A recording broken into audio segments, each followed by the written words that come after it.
കോഴിക്കോട് തിരുവമ്പാടിയിൽ നടു റോഡിൽ മദ്യലഹരിയിൽ യുവതിക്ക് നേരെ യുവാവിന്റെ പരാക്രമം. ഹൈസ്കൂൾ റോഡിലെ ബിവറേജിന് സമീപത്ത് വെച്ച് യുവതിയെ പരസ്യമായി ചവിട്ടി വീഴ്ത്തുന്ന ദൃശ്യങ്ങൾ പുറത്തുവന്നു. തിരുവമ്പാടി സ്വദേശി ഷിഹാബുദ്ദീനെതിരെ പോലീസ് കേസെടുത്തിട്ടുണ്ട്. ഇന്നലെ വൈകുന്നേരത്തോടെയാണ് സംഭവം. പിരിവിനെത്തിയ രണ്ട് സ്ത്രീകളെ ഷിഹാബുദ്ദീൻ ചോദ്യം ചെയ്യുന്നതും വാക്കുതർക്കമുണ്ടാകുന്നതും ദൃശ്യങ്ങളിൽ വ്യക്തമാണ്. യുവാവ് സ്ത്രീകളെ അസഭ്യം പറയുകയും ചെയ്തു. പിന്നീട് മുന്നോട്ട് നടന്നുപോയ സ്ത്രീകളിൽ ഒരാളെ ഷിഹാബുദ്ദീൻ പുറകിൽ പോയി ചവിട്ടുകയായിരുന്നു.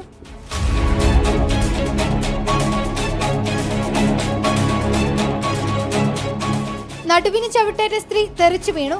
യുവാവ് മദ്യലഹരിയിലായിരുന്നുവെന്ന് പോലീസ് പറഞ്ഞു. ഇയാൾക്കെതിരെ മദ്യപിച്ച് പ്രശ്നമുണ്ടാക്കിയതിന് തിരുവമ്പാടി പോലീസ് കേസെടുത്തു.